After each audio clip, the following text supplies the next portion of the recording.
Hey everyone, the Oscars are coming up in less than 2 weeks, and right now I'm going to share my rankings of all the Best Picture nominees. So, let's get started.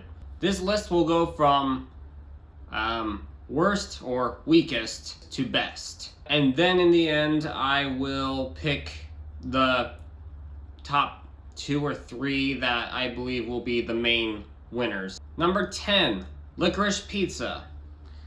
Now, I know that many of you are thinking, oh my god, it's Paul Thomas Anderson movie. Why do I have it in last place? Hey, he's the greatest, he's amazing. Yeah, I'm not buying that shit.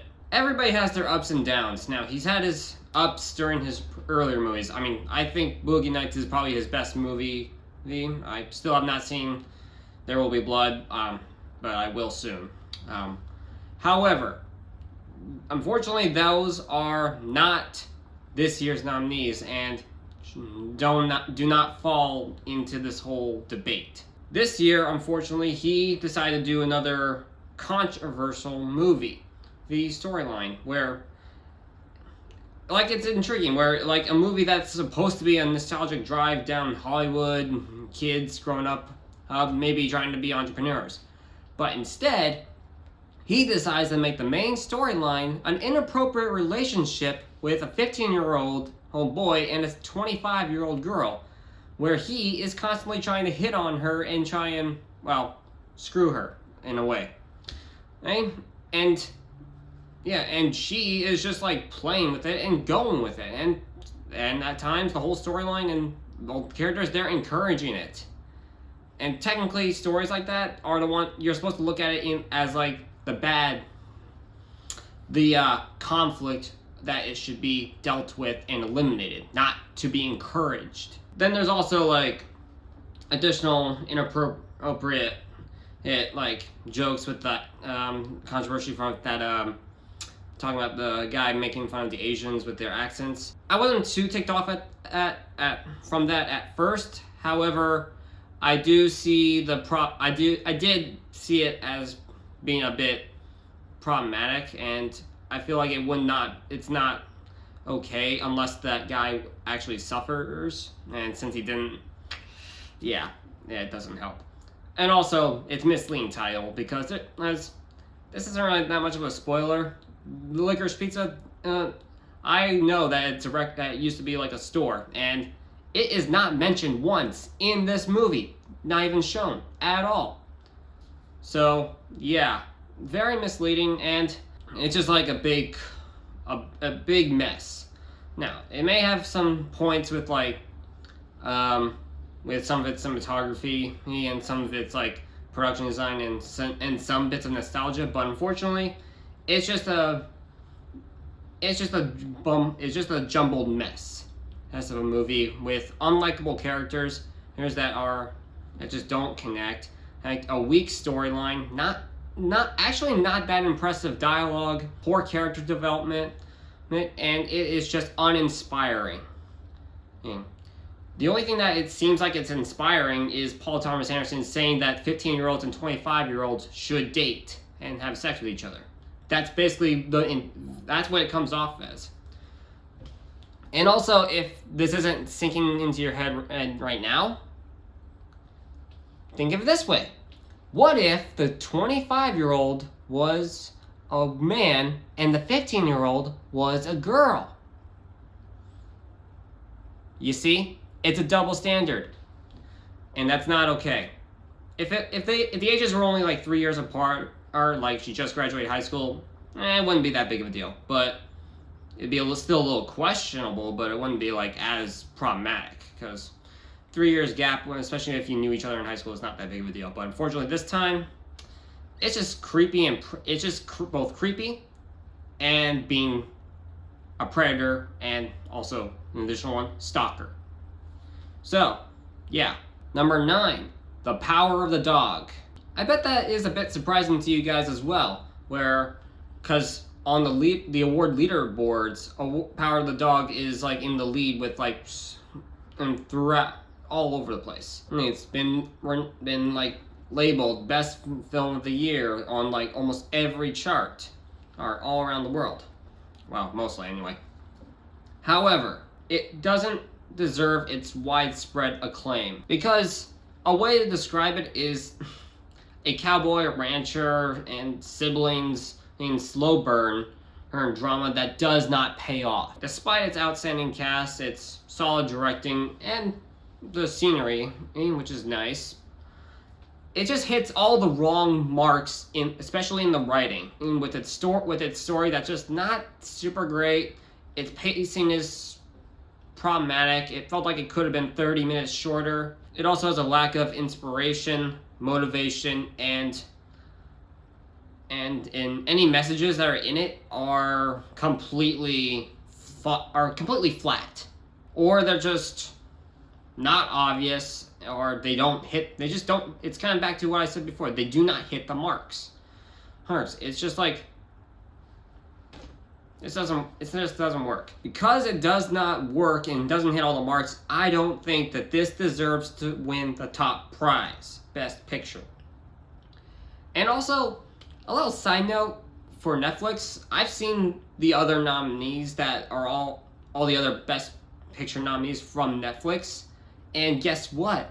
Every single one of those movies is 3 to 4 times better than Power of the Dog. And if they decide to give Power of the Dog Best Picture compared to like The Irishman, compared to Roma, compared to Trial of Chicago 7, it's just gonna be pathetic, and it's just gonna be very, very pathetic. So let's not do that. Don't be pathetic. If Netflix wins Best Picture, give it to a movie that actually deserves Best Picture. Unfortunately, this one is not it. Number 8, Nightmare Alley. Guillermo del Toro is a pretty renowned director and also has a very unique visual style, which works to its advantage for this movie. It's very well designed, well directed, has great cast, and its story is engaging and interesting. Now, despite its pacing issues and in its runtime, it is a solid. I actually think that this is a solid Best Picture nomination. Even though I don't believe it's a win, it is a solid nomination. Yeah, and so, yeah, I'll go with that. Number 7, Don't Look Up. Adam McKay beefs up his mix of genre, his mix of drama and satire and comedy into a whole new level with Don't Look Up. Now, it is a little overly smug and heavy-handed at times, to the point of just being a little distracting and unnecessary, but it's still clever, very funny, and it takes the dangerous situation and to a whole new level, and does talk about climate change in ways where it will be engaging and interesting. Because climate change does happen, and most of the time when there have been climate change movies, they're very destructive and not in a funny way. Which it's fine, it works. But I think having a little bit of the funniness in this movie helps especially viewers to keep watching and keep engaged. Now, it is a little bit of a debate between whether I would say it's a ideal Best Picture nomination, to be honest, but I would say that it is a solid movie that does deserve some sort of recognition, despite its screwball-y style, which has its strong advantages and a handful of disadvantages, but the strong outweigh the disadvantages. Number 6, Drive My Car. And this one's a touching grief and loss story. Alright? It has a lot of long scenes, single takes throughout the movie. It is probably the longest movie out of all the nominees. But it is a really well written screenplay and has an interesting story. It does keep you asking why does this character not do this, or is he or she doing these things? Like, they don't do a whole lot of heavy things, but they do enough to like be engaging and try and accomplish something. And I feel like, and also like kind of goes back to the whole grief and loss conversations that that these characters have with each other, or they're going through. It does in a way where it just like, and it's very focused on them, and to me where it works and is something that should definitely be recognized. So I believe that this is also a very good Best Picture nomination. I would honestly give it Best Adapted Screenplay, give it the win. Number 5, King Richard. It's another touching story, right, with Will Smith delivering probably his career best performance as Richard, and the determined father who wants his daughters, the Williams sisters, to become like the best tennis players in the world. Has his like master plan, and has really strong determination. Which is something that, and it also, it's about the girls too. So it's like shows us how the girls got their next big steps forward for being tennis players. Here's through their father's point of view, which we rarely get to see. And also but this time it's also like works because he was the one that made those all those plans in place, and the movie goes on about that. It also made me think a little bit about Moneyball at times, kind of like there's like this plan, there's like the different like, and all the people around them, like they agree at times, but they disagree on the plan at times. They feel like they need to do certain things in a different way, while Richard would keep them trying to do it in this way. And then eventually it's like trying to figure out what's the best move and how to cut around it. Which is an interesting story. And it also is inspirational and heartwarming and touching, which is those are the key elements for a movie that should be nominated for Best Picture. So there we go. Number 4, Dune. I'm gonna say that Dune is gonna be like the big technical movie of the year, like the one that will win like the majority of the technical awards, and it's nominated for the majority of them. Other than Power of the Dog, but Dune definitely deserves the wins over that movie. But anyway, so I think it'll be like when the majority of those.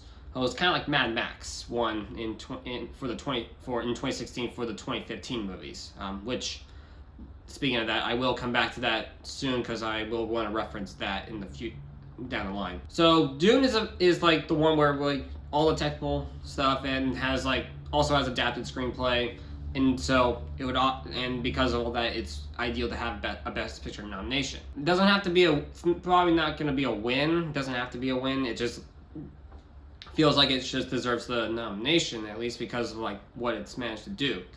And also there's also the fact that it's gonna be part 1 and there's a part 2 in the works. So a lot of people will think that maybe this one it did very well this year. They're still they might want to, if there's any chance that the next one's gonna have more recognition and do even better. A lot of people would probably want to say hold off on any of those additional chips and wins and give it to that one. We have this Dune, then down the line we're gonna have the very similar case with that one. The next one probably being another big technical achievement one as well, or depending on how it is. And a lot of people kind of know that. So this will be a very curious one, but I'm looking forward to seeing how that one goes. But also, this one with its technical achievements, it still did very spectacular.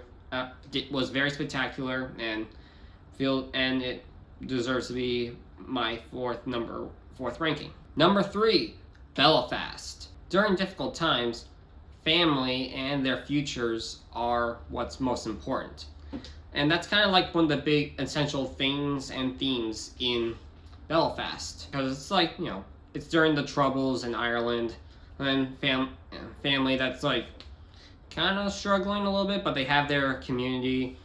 But the dad is like away at times, working, and because of the troubles, things are just getting a little uneasy, and just feeling like the community once knew is just like slowly dying, and making the decision to try and decide to either stay or leave.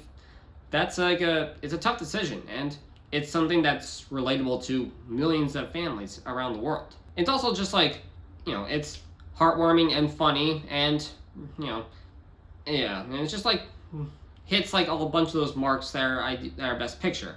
Some people might consider it like maybe a little too simple because it's because it doesn't really do any like major plot twisty things or anything that's majorly revolutionary for cinema, but it is still a very good narrative. It has high stakes and interesting characters, and it's uplifting. Uplifting is something that Best Picture movies should have.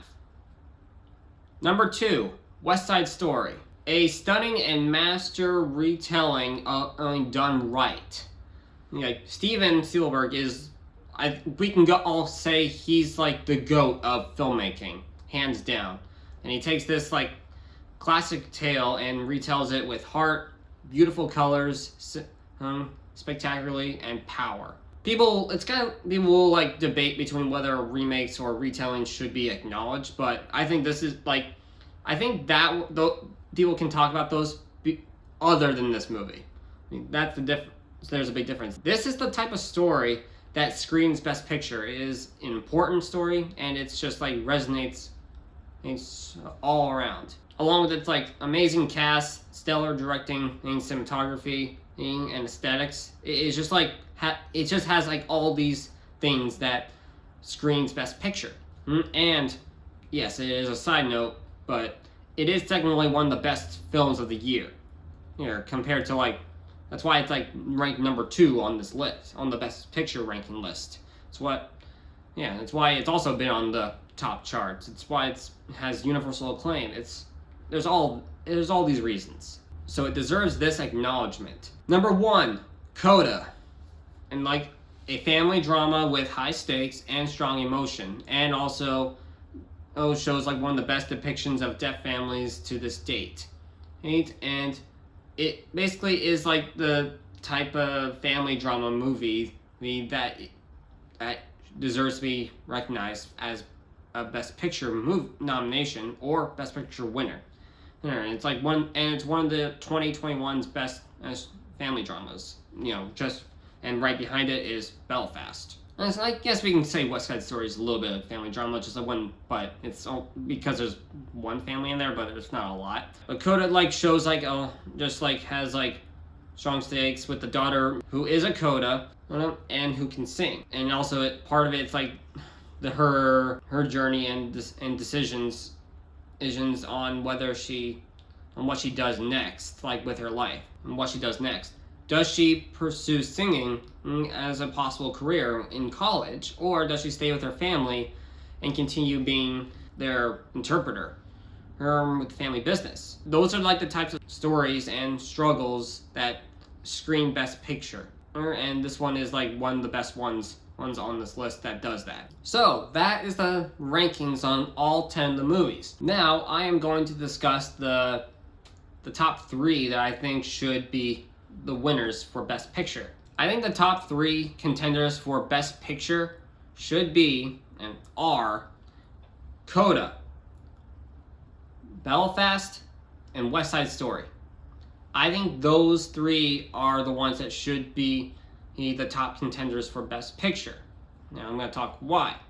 Their stories are more relevant. They are better made. They're better stories. They are really well directed.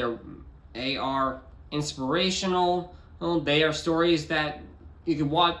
In a way, you can technically watch those stories with the whole family, despite them all being PG-13. Also, if any of these ones win, they will join the club of Best Pictures that people will say, hey, there's one Best Picture, and they see it and they really like it, and they really love it, and they'll get inspired. but if you like compared to like if you were to reward like the two movies I put at the last place, Power the Dog or people will watch it and then say they named this Best Picture. What the hell is wrong with these people? Well, are they all screwy? Do they all need CAT scans? Do they need an MRI? Yeah, that's what will happen. So like, yeah, it's not just about being political. It's about choosing which ones should actually deserve it and which ones will actually feel like a Best Picture winner. I mean, every year there's kind of always this, or every other year there's always like a little bit of a screwball between which movie should win Best Picture and which one shouldn't, or which one is winning most of the awards beforehand but doesn't end up winning. Stuff like that happens. Like the kind of case what I talked about with Mad Max earlier. I'm about to start that now. For the 88th Academy Awards, which were held in 2016, for the 2015 movies, there was like everybody was thinking The Revenant was gonna win Best Picture. It was nominated for 12 Academy Awards, just like how Power the Dog is nominated for 12 Academy Awards. It was winning a bunch of Best Pictures beforehand. I think it was like after the Golden Globes, it started losing all the Best Picture wins. But also in that year, it was like Mad Max, like it won 6 Academy Awards for like for their technical achievements, and it was also nominated for Best Picture and Best Director. Alright, then you also have Spotlight. Now Spotlight only had 6 nominations total, but it's not always about the amount of nominations a movie gets. It usually depends on the category and like does it do very well in that category, and also does this movie screen Best Picture? Does it feel like a Best Picture? Is it a story that's important to be aren't? Is it the best story or best movie? Which everybody says these things differently. But the rant, it's like The Revenant won Best Director and Best Actor and Best Cinematography. The 3 categories that I knew it was gonna win. But I knew it was not gonna win Best Picture because it's not a Best Picture movie. Let's be honest.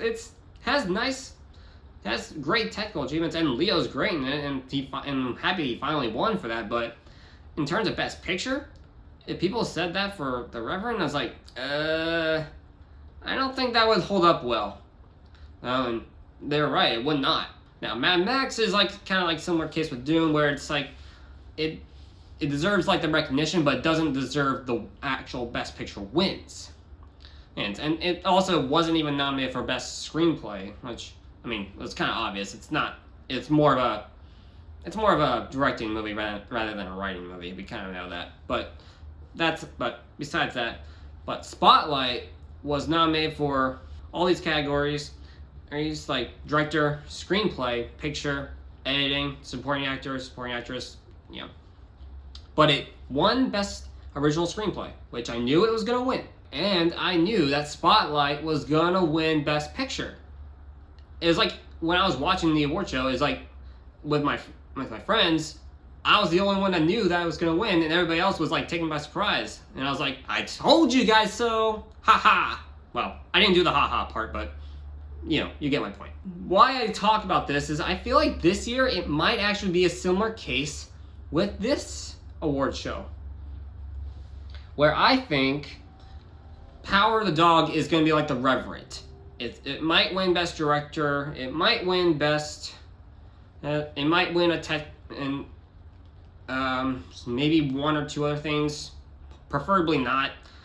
Definitely, hopefully it doesn't win Adapted Screenplay because that'd be very pathetic. And The Lost Daughter should not win Best Adapted Screenplay either because that'd be even more pathetic. Where I think Dune will be the Mad Max. It will get the technical achievements, so it's like nominated for basically very similar categories. And I think they will probably pick one of the like Belfast, West Side Story, or Coda for the actual will be like Spotlight. One of those will win Best Picture. And like recently, Coda's been winning a lot more lately, so it has a stronger advantage. I think Belfast still has a little bit of heat. It's just been losing some, but that doesn't mean it can't win. It's possible. Well, because Belfast is nominated for original screenplay, and I hope it wins Best Original Screenplay. Okay, because it's probably the one that deserves it the most. And despite that Coda only has 3 nominations total, Best Picture, Best Adapted Screenplay, and Best Supporting Actor, here's the people are kind of underestimating it. But here's something else. It could win all 3 of those categories. Yeah, we've seen it before many times, a couple times before, especially over the past decade, where Best Picture, the movie that doesn't even get nominated for Best Director wins Best Picture. Make sure, even though those ones probably should have been those movies should have been nominated for Best Director as well. I'm looking at you. I'm looking at Argo. Should have been nominated for Best Director, and it should have won Best Director, but they snubbed Benny for some stupid reason. But the point is it still won, and it is a great movie. And like Green Book won without Best Director, and and honestly, it was probably and I knew it was gonna win, and I actually prefer. I love that movie. It's good, and it was a more ideal Best Picture pick compared to a bunch of the others. Because like if The Favorite won Best Picture, yeah, that would not go over well. Let's just be honest.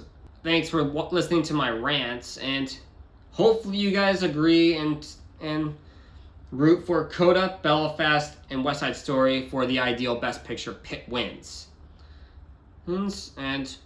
Or maybe Drive My Car might swing past. I would be okay with that. Yeah, it's a good movie. I think that could win Adapted Screenplay if Coda doesn't win. And that sounds fair. All right. Take care.